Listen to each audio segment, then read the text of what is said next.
कुछ कहले रहला याद बा?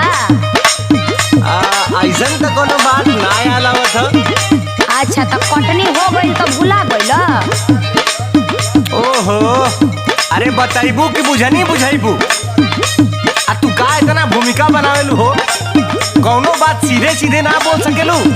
एक तो इतना टेंशन कपार पे खुदे है, ऊपर से लगाबू तू ऐठे। हाँ हाँ, हमरा भी टेंशने न बुझाई। काम निकल गइल ना, नहीं याद आवता तो सुन याद करावतानी। हाँ हाँ बताओ तो तनी। खाली फुसिलाई के करब